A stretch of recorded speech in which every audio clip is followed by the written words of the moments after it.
The signal came through the darkness of space like a ghost calling from the grave.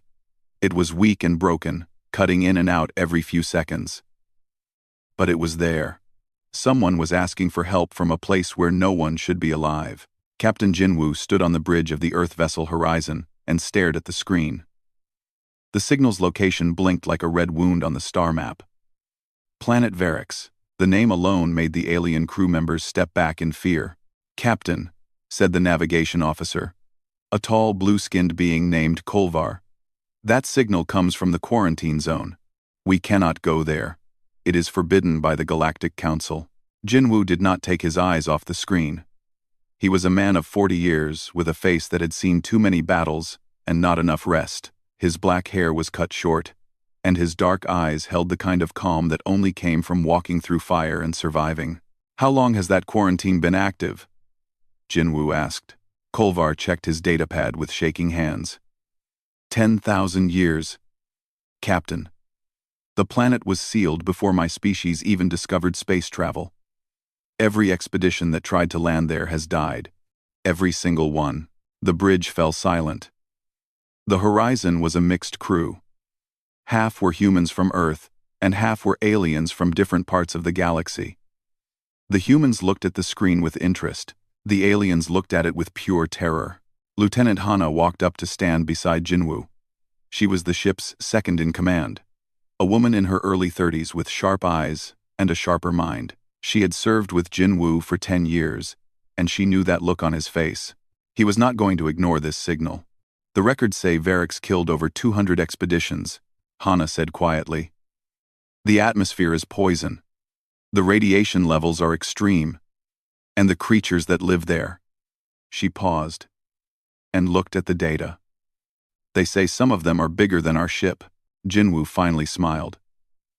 It was a small smile, barely visible, but it made the alien crew members even more nervous. "Sounds like home," he said. Kolvar made a sound of confusion. "I do not understand, Captain. Earth is your home. What does Varix have to do with Earth?" Hana answered for him. "Earth is classified as a Category 9 Deathworld by the Galactic Council, the same classification as Varix." The aliens on the bridge exchanged looks of shock. They had heard rumors about Earth. Of course. Everyone in the galaxy had heard the stories. A planet of endless war, poison air, dangerous water, and creatures that killed for sport. But most of them had thought those stories were exaggerated. "You survived a world like Varix?" Kolvar asked, his voice barely a whisper. Jinwoo turned to face him. "Survived? Kolvar. We did not just survive Earth. We conquered it.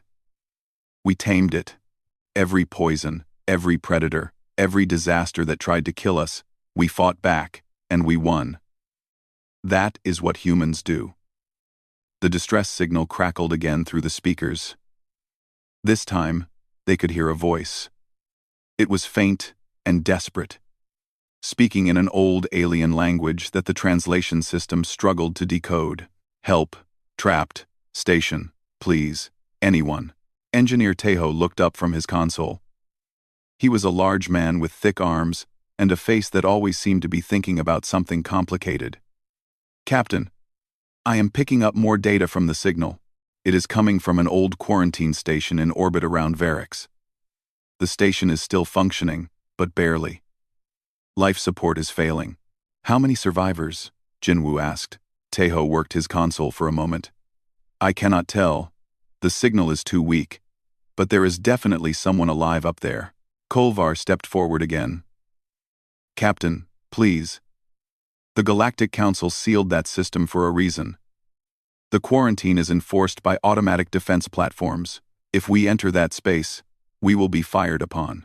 And even if we make it past the defenses, Varix will kill us. No species has ever survived that planet. Not one." Jinwoo looked at his human crew members. Hana stood ready at his side. Teho was already running calculations for the journey. Medic Yuna had appeared at the bridge entrance, her medical bag over her shoulder, her young face set with determination. Sergeant Subin stood by the weapons console, her hand resting on her sidearm, a fierce light in her eyes. None of them looked afraid. They looked excited. "Kolvar," Jinwoo said. I understand your fear. This is not your fight. Any alien crew member who wishes to leave may take the shuttle and head to the nearest station. No one will think less of you. Kolvar hesitated. He looked at the humans, at their strange calm in the face of certain death. Then, he looked back at the screen, at the blinking signal that called out for rescue. Why? He finally asked. Why would you risk everything for strangers you have never met? They could already be dead. This could be a trap. You could lose your ship and your crew for nothing. Jinwoo walked to the main window and looked out at the stars. Somewhere out there, past the cold void, past the automated defenses and the deadly atmosphere, someone was dying alone. Because that is who we are, he said simply. We are human. We do not leave people behind. We do not give up. And we do not fear death. We shake hands with it and ask for a dance. Hana began giving orders. The alien crew members, one by one, made their choices. Some headed for the shuttle bay, unable to face what was coming. But others stayed. Kolvar was among them.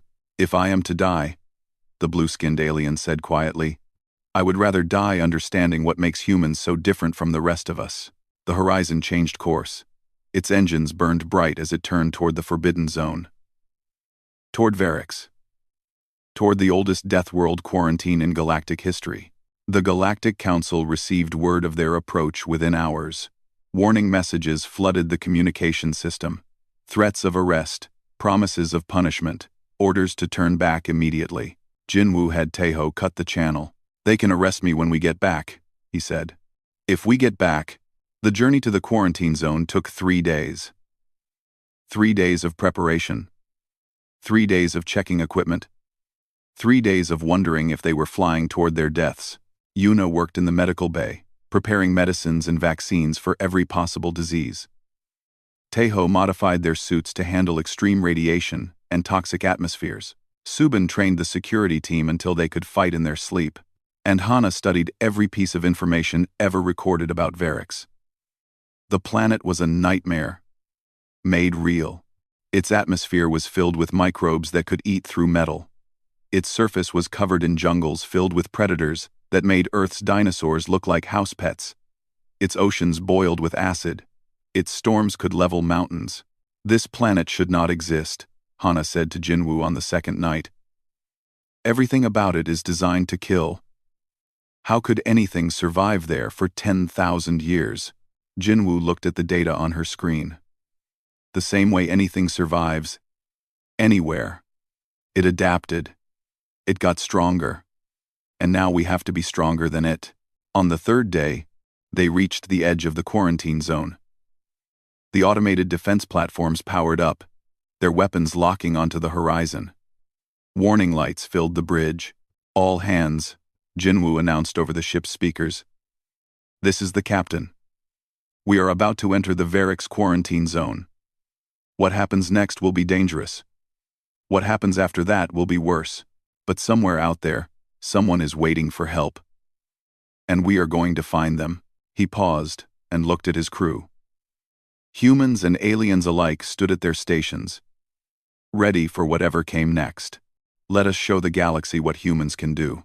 The horizon crossed the line. The defense platforms opened fire, and the battle for Verix began. The defense platforms fired beams of blue energy that could cut through warships like paper. The horizon twisted and turned, dodging blasts that would have destroyed any other vessel. But Jinwoo had not chosen his pilot by accident. Minho sat at the helm, his hands moving across the controls faster than the eye could follow.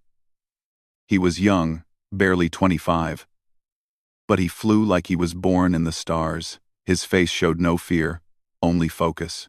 Every movement of his fingers sent the ship spinning away from death by inches. 2 platforms down, Taeho reported from his station. 8 more to go. Hana worked the weapons console, returning fire with everything the horizon had. The ship's cannons blazed, hitting one platform after another. These defenses were old, ancient, by galactic standards. They had been built to keep primitive ships away. They had never faced human weapons. Another one destroyed, Hana said. 7 left.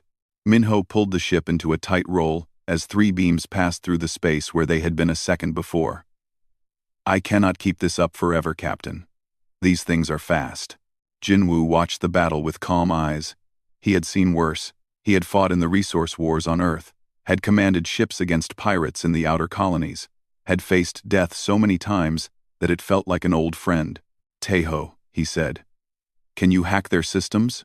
Taeho's thick fingers danced across his console. I am already trying. These platforms use an old encryption method. Very old. Give me 30 seconds. You have 20. The ship shook as a beam grazed their shields. Warning lights flashed red across the bridge. Kolvar gripped his console so hard his blue knuckles turned white. The aliens who had chosen to stay watched in terror as the humans worked with machine-like calm. 15 seconds, Taeho muttered. Another platform exploded under Hana's fire. 6 remained, but they were adjusting now. Learning the ship's patterns. Closing in from all sides.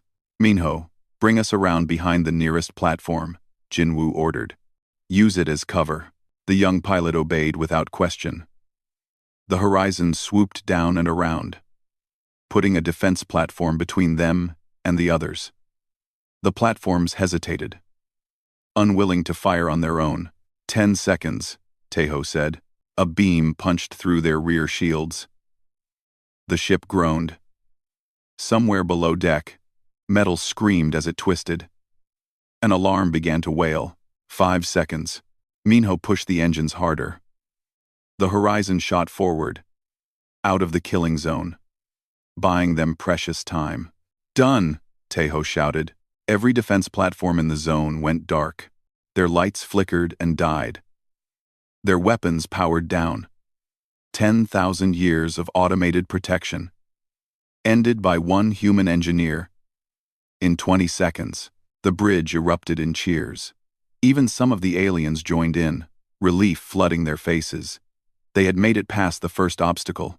They were still alive, but Jinwoo did not celebrate. He looked at the main screen, at the dark shape that hung in space before them. The quarantine station, and beyond it, barely visible through the station's cracked windows, the planet Varix. Status report, he said quietly. Hana ran the numbers. Shield damage to the rear section. Minor hull breach on deck 4. No casualties. Good. Taeho, can you establish contact with the station? The engineer worked his console. After a moment, static filled the speakers. Then a voice emerged. Weak and terrified. Please. If anyone can hear this. We are trapped. Life support is failing. We have been here for so long. So very long. Please help us. All-on. Yuna stepped forward. Captain, they sound hurt. I should prepare to board. Jinwoo nodded. Hana, take a team to the station. Find out who is there and what condition they are in. I want to know everything about this situation before we make any decisions about the planet. Hana chose her team carefully. Yuna for medical support, Subin for security, Taeho for technical assistance, and Kolvar. Because the alien had volunteered. Why do you want to come? Hana asked him. Kolvar's blue face was still pale with fear, but there was something else in his eyes now. Curiosity. I have lived my whole life following rules. Do not go there. Do not do that. Stay safe. Stay afraid. He straightened his spine. I am tired of being afraid. I want to see what you humans see when you look at the impossible. The shuttle launched from the horizon and crossed the short distance to the station. Up close, it was even more damaged than it had looked from far away. Holes in the hull had been patched with materials from different eras. Some sections looked ancient, others relatively new. Someone had been maintaining this place, keeping it alive through centuries of isolation. The docking bay doors barely worked, grinding open with a sound like a dying animal. The team stepped out into darkness, their lights cutting through air that was thick and stale. The gravity felt wrong, lighter than it should be, flickering on and off as they walked. Life support at 12%, Taeho reported, checking his scanner. They have maybe 2 hours left. Maybe less. Subin took point, her weapon raised, scanning every shadow. I am picking up movement ahead. Multiple contacts. They moved through corridors that had not seen proper maintenance in centuries. The walls were covered in strange markings, symbols and pictures drawn by hands that had spent far too long with nothing else to do. Some showed the planet below, the massive creatures that roamed its surface, the storms that tore across its skies. Others showed ships arriving, ships crashing, ships never leaving. How long has someone been here? Yuna whispered. A voice answered from the darkness. 347 years. The team froze. A figure emerged from the shadows ahead. It was alien. A species that Hana did not recognize. Its body was thin, almost skeletal, covered in gray skin that hung loose on its frame. Its eyes were large and dark, filled with a weariness that went beyond physical exhaustion. 347 years since our ship crashed here, the figure continued. We tried to leave. So many times. We tried. But the planet would not let us. And the defenses would not let us call for help. Until now. It looked at them with something like wonder. You destroyed the defenses. You came for us. How many survivors? Hana asked. 12. There were 50 when we crashed. The others died trying to reach the planet, trying to find a way home. The figure's voice broke. My name is Dovrin. I am the last of the original crew. The others are children, grandchildren. Born on this station, never knowing anything else. Yuna pushed past Subin and knelt beside Dovrin. The alien was swaying, barely able to stand. When did you last eat? I do not remember. We have been rationing for months. We knew this would be the end. Dovrin looked at them with tears forming in its dark eyes. But then, you came. Humans, we heard stories about your species, that you survived a world like the one below. We thought they were just stories. They are not stories, Hana said. Take us to your people. We are getting all of you out of here. They found the survivors in a central chamber that had been converted into a living space. 12 aliens of various ages huddled together around a failing heat source. The youngest was perhaps 7 years old by human standards, clutching a ragged piece of cloth like it was the most precious thing in the universe. The oldest, aside from Dovrin, was a female who looked ancient, her body bent and broken by time and hardship. Grandmother, one of the younger ones whispered. Who are they? The old female lifted her head. Her eyes focused on the humans in the group, on their strong bodies and calm faces. Deathworlders, she said softly. Humans from Earth. The monsters who refused to die. Hana knelt beside her. We are not monsters. We are just people. And we are here to help. Help? The old female laughed. But it was a sad sound. No one helps anyone in this part of space. That is why the council abandoned us. That is why no one came when we called. You cannot help us. The planet will kill you just like it killed everyone else. Yuna was already moving among the survivors, checking vital signs, handing out emergency rations. The aliens ate like they had never seen food before. Perhaps they had not real food anyway. We have to get them to the ship, Yuna said. Some of them need serious medical attention. Hana nodded. Subin, organize the transport. Get everyone to the shuttle. But Dovrin grabbed her arm with surprising strength. Wait. You do not understand. There are others. Down on the planet. A research team from before we crashed. They went into stasis to survive. Their signal still transmits, but we could never reach them. The planet is too dangerous. How many? Hana asked. 20. Scientists from 6 different species. They were studying Varix when the quarantine was first established. They chose to stay. To learn its secrets, they thought they could survive. Dovrin's grip tightened.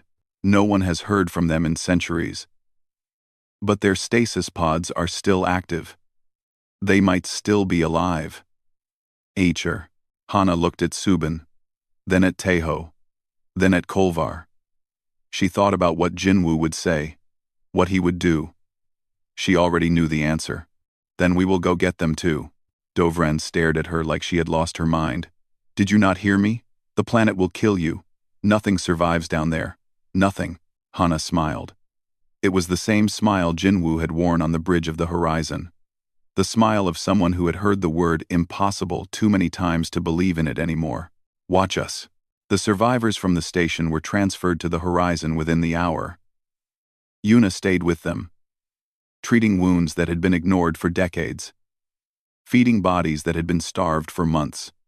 The aliens looked at the human ship with wide eyes, amazed by how bright and clean and alive everything was. Jinwoo met Hana in the corridor outside the medical bay. She told him everything. The crashed ship, the centuries of isolation, the research team still on the planet below, sleeping in stasis pods, waiting for a rescue that had never come. 20 more people, Jinwoo said quietly. Down there, if they are still alive. Dovren says the stasis pods were designed to last indefinitely, but that was 10,000 years ago. Anything could have happened. Jinwoo walked to the nearest window and looked down at Varix. The planet was beautiful in a terrifying way. Swirling clouds of green and orange covered its surface, occasionally parting to reveal glimpses of dark jungle and silver oceans. Lightning flashed constantly, storms raging across continents like angry gods fighting for territory. What do the scans show? He asked. Hana pulled up her data pad. The research station is located in the northern hemisphere, in a valley surrounded by mountains. The terrain makes landing difficult, but not impossible. The bigger problem is the atmosphere. Oxygen levels are too high, which makes everything more flammable. The air also contains microbes that attack organic tissue, and the radiation. She paused. The radiation is extreme. Without proper shielding, we would get sick within hours. But we have proper shielding. We do. Taeho has already modified 30 suits. They should protect us from the worst of it. Jinwoo turned back to face her. Should? Hana met his eyes without looking away. Nothing is certain down there. The data we have is 10,000 years old. The planet could have changed. The creatures could have evolved. We are going in blind, and we might not come out. That has never stopped us before. No, she agreed. It has not. The briefing took place in the ship's main hall. All 30 humans who had volunteered for the mission sat in rows, listening as Hana explained what they would face. She showed them images from the old records, pictures of creatures that looked like nightmares given flesh. She displayed environmental data that made some of the younger crew members go pale, but no one asked to leave. No one looked away. They were humans, born on a death world, shaped by millions of years of struggle and survival. Fear was just another enemy to be conquered. We go down in 6 hours, Jinwoo announced at the end of the briefing. Use that time to prepare. Check your equipment twice, then check it again. We have one chance to do this right. Taeho worked without rest, making final adjustments to the environmental suits. Each one was a masterpiece of engineering, designed to handle anything Earth could throw at a person. He just hoped it would be enough for Varix. Subin gathered her security team and ran them through combat drills. They practiced fighting in heavy suits, moving in low gravity, coordinating attacks against enemies they could not see. She was hard on them because she cared about them. Every mistake in training could mean death down there. Minho studied the landing site, memorizing every detail of the terrain. The valley was narrow, surrounded by cliffs that could hide anything. He planned 3 different landing approaches and 2 emergency escape routes. He hoped he would not need any of them, and Kolvar watched it all with growing amazement. The blue-skinned alien had never seen anything like this. His own species would have spent weeks discussing whether to attempt such a mission. They would have formed committees, debated risks, calculated odds. The humans just decided to go and started preparing. How do you do it? He asked Hana as she checked her weapons. How do you face something like this without fear? We are afraid, Hana said simply. Every single one of us is terrified. But we do not let fear control us. We use it. Fear keeps you sharp, keeps you alert, keeps you alive. The trick is to be more stubborn than your fear. More stubborn than fear, Kolvar repeated slowly. I do not think my species knows how to do that. Hana smiled at him. Then maybe it is time you learned. 6 hours passed, like 6 minutes. The landing team assembled in the shuttle bay. 30 humans in modified suits, carrying weapons and equipment, designed for the worst conditions imaginable. Jinwoo stood at the front, his face calm, his voice steady. I will not lie to you, he said. Some of us might not come back. That planet has killed thousands of people over 10,000 years. It does not care about our determination or our courage. It just kills. He paused and looked at each of them in turn. But I have seen what humans can do. I have watched you face impossible odds and win. I have watched you refuse to give up when any sane person would have quit. You are the descendants of every human who ever survived when they should have died. That strength is in your blood, in your bones, in your soul. He raised his fist. Today, we show Varix what that means. Today we show the galaxy what humans are made of. For Earth, someone shouted. For humanity. Others joined in. The shuttle doors opened. The team boarded. Minho took the controls and powered up the engines. Behind them, the horizon watched like a worried parent, ready to help if help was possible. The descent began. The atmosphere hit them like a wall of fire. The shuttle shook and screamed as it pushed through layers of toxic air and raging storms. Lightning struck the hull twice, sending sparks flying across the cockpit. Warning, alarms blared. Indicators flashed red. Minho fought with the controls, his hands never stopping, his focus never breaking. He had trained for storms on Earth, had flown through hurricanes and cyclones that would have destroyed lesser pilots. Varix was worse than all of them combined, but it was not worse than him. Hull temperature critical, Tejo shouted. I know. We are off course by 30 degrees. I know. The ground rushed up toward them through gaps in the clouds. Minho could see the valley now, a dark gash in the planet's surface surrounded by mountains that looked like broken teeth. The research station would be somewhere in there, buried under centuries of growth and decay. Everyone hold on, Minho yelled. He pulled back hard on the controls. The shuttle leveled out just meters above the treetops. Engines screaming in protest. Trees that were bigger than buildings blurred past the windows. Creatures that had been sleeping in those trees woke up and roared at the strange metal bird that had invaded their sky. The valley opened before them. Minho aimed for a clearing near its center and cut the engines. The shuttle dropped, hit the ground hard, bounced twice, and finally slid to a stop in a cloud of alien dirt and broken vegetation. Silence. Then, laughter. The humans were alive. Against all odds, they had made it.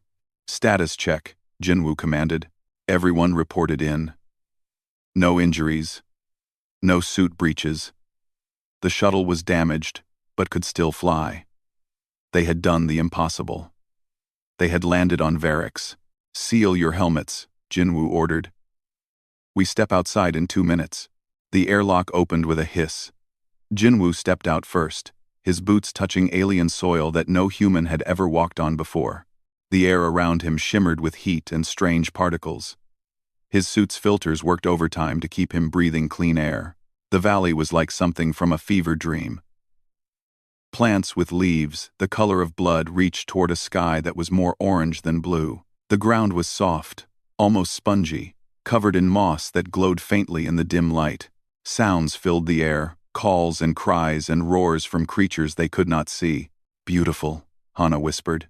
Deadly, Subin corrected her. Stay focused. Tejo consulted his scanner. The research station is 2 kilometers north. I am picking up a faint power signature. The stasis pods might still be active. Then we move, Jinwoo said. Formation Delta. Subin takes point. Keep your eyes open and your weapons ready. 30 humans began to walk through an alien jungle that had killed every other species that had ever tried. Behind them, the shuttle sat silent and waiting. They had 3 months to do what the galaxy had failed to do in 10,000 years. The clock was ticking. The jungle fought them every step of the way. Plants with thorns as long as knives slashed at their suits. Vines as thick as arms tried to wrap around their legs and pull them down. The ground itself seemed to shift and change, creating traps that opened without warning. Subin led the way, her weapon clearing a path through vegetation that seemed almost angry at their presence. Behind her, the team moved in tight formation, watching every direction at once. They had been walking for only 20 minutes, but it felt like hours. "Contact left!" someone shouted. They turned to see something moving through the trees. It was fast, too fast to get a clear look, just a blur of scales and teeth that circled around them like a shark testing its prey. "Hold fire," Subin ordered. "Do not shoot unless it attacks." The creature circled closer. Now they could see it better. It was reptilian, about the size of a large dog, with 6 legs and a mouth that seemed to split its entire head in half. Its eyes glowed yellow in the dim jungle light. It studied them. They studied it. Neither moved. Then, slowly, the creature turned and disappeared back into the jungle. It had decided they were not worth the trouble. At least, not yet. "Move," Jinwoo commanded, "before it changes its mind." They pressed on. More creatures watched from the shadows, but none attacked. Perhaps they had never seen anything like humans before. Perhaps they were curious about these strange two-legged beings that walked so confidently through their territory. Or perhaps they were waiting for the right moment to strike. Taeho checked his scanner again. 1 kilometer to the station. But there is something wrong. The power signature is fluctuating. The stasis pods might be failing. "Can you tell how long they have?" Hana asked. "Hours. Maybe less." Jinwoo increased the pace. They moved faster now, caring less about stealth and more about speed. Every minute counted. Every second could be the difference between rescue and death. The jungle began to thin. Ahead, they could see the ruins of the research station, a collection of buildings that had once been clean and organized, but were now covered in growth and decay. Nature had tried to reclaim this place, wrapping itself around walls and through windows. But the station had refused to die completely. "There," Taeho pointed. "The main building. That is where the stasis pods should be." They approached carefully. Subin sent scouts ahead to check for danger. They found signs of old battles, scorch marks on walls, claw marks on doors, the remains of equipment that had been torn apart by things with very sharp teeth. But no bodies. Whatever had lived here had not died here. The main door was jammed shut. Taeho worked on it for several minutes before finally getting it to open. Inside, the air was even thicker, filled with spores and dust that their filters struggled to handle. Emergency lights flickered on the ceiling, casting red shadows across walls covered in alien writing. "Stasis chamber is below ground," Taeho said, reading his scanner. "There should be stairs somewhere." They found the stairs behind a collapsed wall. Subin went first, her weapon ready, her eyes scanning every shadow. The steps descended into darkness, into a part of the station that had been sealed for centuries. At the bottom, they found them. 20 stasis pods arranged in a circle around a central power core. Most of the pods were still glowing, still active, still keeping their occupants alive in frozen sleep. But some had gone dark, some had failed. "Yuna," Jinwoo called through the communicator. "We have found them. Sending you status updates now." On the horizon, Yuna studied the data that came through. Her face went pale. 5 pods have failed. The occupants are dead. The other 15 are still active, but their power is dropping fast. You need to get them out of there now. Hana moved to the nearest pod and looked through its frosted window. Inside, an alien scientist floated in suspended animation, its body preserved perfectly despite the passage of 10,000 years. It looked peaceful, unaware of the centuries that had passed, unaware of the chaos outside. "Can we move them?" Jinwoo asked. Taeho examined the pods. "Yes, but carefully. If we wake them up too fast, they will die. We need to transport them to the shuttle while they are still in stasis. That is going to be slow." "I know." Subin organized the team into groups. Some would carry the pods, others would guard the carriers. They worked quickly but carefully, lifting each pod and beginning the long journey back to the surface. The first attack came when they were halfway up the stairs. Something crashed through the wall behind them, something huge and terrible, all muscle and claws and hunger. It moved faster than anything that size should move, its roar shaking the very air around them. "Fire!" Subin screamed. Weapons blazed. The creature staggered, but did not fall. It swiped at the nearest human, missing by centimeters, its claws leaving deep gouges in the metal wall. More shots hit it. And finally, it collapsed, still twitching, still trying to reach them even as life faded from its eyes.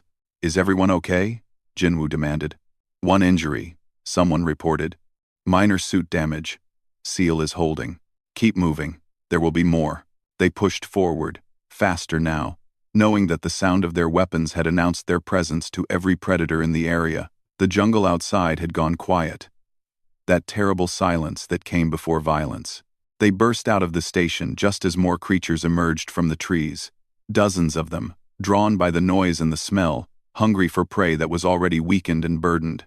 "Form a perimeter," Subin commanded. "Protect the pods." The battle that followed was chaos. Humans fired in every direction while carrying precious cargo that could not be dropped or damaged. Creatures fell, but more came. An endless stream of teeth and claws and rage. Jinwoo fought at the front, his weapon never stopping, his voice never showing fear. He had faced death many times before. He would face it many times again. Today was not the day he would lose. "Push forward," he shouted. "Get to the shuttle." Step by step, meter by meter, they fought their way through the jungle. The creatures attacked in waves, testing their defenses. Looking for weakness. They found none. Humans did not break. Humans did not run. Humans stood their ground and fought until there was nothing left to fight. The shuttle appeared through the trees. Beautiful and waiting. Their escape from this nightmare world. Minho had the engines running, ready to lift off the moment everyone was aboard. "Go, go, go," Subin yelled. They loaded the stasis pods first, handling them with care despite the chaos around them. Then the humans followed, jumping through the airlock, turning to give cover fire to those still outside. Jinwoo was the last one in. A creature lunged at him as he reached the door, its jaws closing on empty air as he threw himself inside. The airlock slammed shut behind him. "Everyone is aboard," Hana reported. "Get us out of here," Jinwoo ordered. Minho pulled back on the controls. The shuttle lifted off, engines screaming, climbing toward the sky as creatures leaped and roared below. Furious that their prey had escaped, they broke through the atmosphere. They left the storms behind. They reached the cold, clean emptiness of space. And for a moment, no one spoke. They just breathed, grateful to still be alive. "Status report," Jinwoo finally said. 15 survivors recovered, Hana replied. "All in stable condition. 3 injuries among our team. None serious." She paused and smiled. "We did it, Captain. We actually did it." Jinwoo leaned back in his seat and closed his eyes. They had done it. They had walked into the heart of the galaxy's oldest Deathworld and walked out again, carrying people who had been given up for dead 10,000 years ago. But the mission was not over yet. They still had to get everyone home. They still had to face the Galactic Council. They still had to show the galaxy that the impossible was just another word for something humans had not tried yet. "Take us back to the horizon," he said quietly. "We have work to do." 3 months had passed since the horizon first crossed into the Forbidden Zone. 3 months of working, fighting, and refusing to give up. 3 months that changed everything. The stasis pods were opened one by one on the horizon. Yuna oversaw each awakening personally, watching as aliens who had gone to sleep 10,000 years ago opened their eyes to a universe that had moved on without them. Most of them cried. Some laughed. All of them struggled to understand what had happened. A scientist named Parala was the first to truly grasp the situation. She was an older female with silver skin, and large purple eyes that had seen things no living being should remember. When Hana explained how long she had been asleep, Parala did not break down. She simply nodded. "We knew the risks," she said quietly. "We chose to stay, to study this world, to understand its secrets. We knew rescue might never come." She looked at the humans around her with something like awe. "But you came anyway, from a world just as deadly as this one." "Why?" Hana thought about the question for a long time before answering. "Because we could. Because no one else would. Because every life matters. Even if the rest of the galaxy has forgotten it." Parala smiled sadly. "The galaxy has forgotten many things. Perhaps it is time to remember." The work continued. Human teams descended to Varix again and again over the following weeks. They mapped the terrain, studied the creatures, learned the patterns of the storms. They set up monitoring stations and communication relays. They built shelters that could withstand the planet's worst attacks. Slowly, something amazing began to happen. The planet that had killed thousands started to reveal its secrets. The microbes in the air were aggressive, yes, but they could be filtered. The radiation was extreme, but it could be shielded. The predators were dangerous, but they could be avoided or fought. Varix was not impossible. It was just difficult. And humans had never let difficulty stop them. Jinwoo coordinated everything from the horizon. He barely slept, barely ate, pushing himself as hard as he pushed his crew. But he never complained, never showed weakness, never gave anyone a reason to doubt. He was their captain, their leader, their example. Hana worked beside him through those long days and longer nights. She had known him for 10 years, had followed him through battles and hardships that would have broken lesser partnerships. She knew he was pushing himself too hard. She also knew he would not stop until the job was done. "You need to rest," she told him one night, as they reviewed the latest reports. "I will rest when this is over. You will collapse before then." He looked at her with tired eyes but a stubborn set to his jaw. "Then I will collapse, doing something that matters. These people waited 10,000 years for help. They can wait a few more weeks while we make sure they get home safely." The survivors from the station began to recover. They were weak and malnourished, their bodies damaged by centuries of poor living conditions. But they were alive. Davrin spent most of his time with the awakened scientists, telling them everything that had happened since they went to sleep. The stories were hard to hear. Wars, extinctions, civilizations rising and falling. 10,000 years of history, compressed into conversations that lasted hours. The youngest survivor from the station, a child named Bix, became fascinated with the humans. He followed them everywhere, watching how they moved, how they talked, how they faced each challenge without fear. One day, he approached Subin as she cleaned her weapon. "Are you scared?" he asked. Subin looked at him. The child was thin and pale, with wide eyes that had seen too much suffering for his age. "Of what?" "Of everything. Of the monsters. Of the planet. Of dying." Subin set down her weapon and knelt to meet his eyes. "Yes. I am scared of all of those things. Every human is. But being brave does not mean you are not scared. Being brave means you do what needs to be done even when you are scared." Bix thought about this for a moment. "I want to be brave like humans." "You already are. You survived. That takes more courage than anything I have ever done." The child smiled for the first time since they had found him. It was a small smile, hesitant and fragile, but it was real. Hope was returning to people who had lost it long ago. News of their mission spread through the galaxy. At first, the Galactic Council tried to suppress it. They sent messages demanding the Horizon return immediately. They threatened arrest, trial, imprisonment. They warned that breaking the quarantine would bring disaster upon everyone. But the messages kept spreading.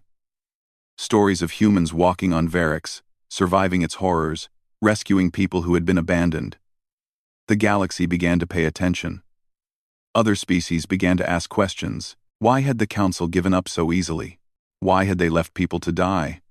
What else had they abandoned out of fear? When the 3 months were finally over, the Horizon emerged from the quarantine zone, carrying 27 survivors. 12 from the orbital station. 15 from the research team. 27 lives saved from a planet that should have killed them all. The Council was waiting. Their fleet surrounded the horizon the moment it left the zone. Dozens of warships, weapons powered, demanding surrender. Behind them, news vessels recorded everything, broadcasting to billions of viewers across the galaxy. Jinwoo stood on his bridge and looked at the forces arrayed against him. His crew watched him, waiting for his command. The aliens who had joined them watched too, along with the survivors they had saved. "Open a channel," he said calmly. The main screen flickered to life. A council representative appeared, a tall being with multiple eyes and an expression of barely controlled anger. "Captain Jinwoo of the Earth vessel Horizon, you have violated the sacred quarantine of Varix. You have destroyed ancient defensive systems. You have endangered the entire galaxy with your reckless actions. You will surrender your ship and crew immediately for trial and punishment." Jinwoo did not blink. "We rescued 27 people who were left to die by your council. We mapped a planet your species were too afraid to visit. We proved that Varix is not impossible, just difficult. And we did it in 3 months. While your quarantine lasted 10,000 years. He stepped closer to the screen. "You want to arrest us for saving lives? Go ahead. The whole galaxy is watching." The representative hesitated. The news vessels were indeed recording everything. Billions of beings were seeing this moment, seeing humans stand defiant against an entire fleet, seeing them refuse to apologize for being heroes. "This is not over," the representative said finally. "There will be consequences. There always are. But I would rather face consequences for doing the right thing than live safely knowing I did nothing." Jinwoo turned to his crew. "Take us home, Minho."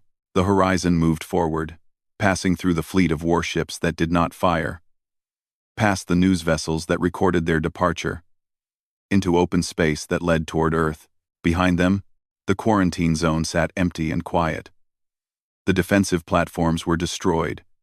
The forbidden zone was no longer forbidden. Varix still waited, dangerous and wild, but no longer completely unknown. Humans had not just ended the quarantine. They had shown the galaxy that fear was not the only option. That impossible was not the same as hopeless. That sometimes, all it took was someone stubborn enough to try. Kolvar stood beside Hana as they watched the stars stream past. "I understand now," he said quietly. "I understand why the galaxy fears your species. It is not because you are dangerous. It is because you make everyone else look small." Hana shook her head. "We are not trying to make anyone look small. We just refuse to accept limits that do not need to exist. You could do the same thing. Any species could. Perhaps. Or perhaps it takes a Deathworld to create beings who see death as just another problem to solve." Jinwoo joined them at the window. He looked tired but satisfied, like a man who had finally finished something important. "The Council will make trouble for us. There will be hearings and trials and politicians trying to use this for their own benefit. Does that worry you?" Kolvar asked. "No.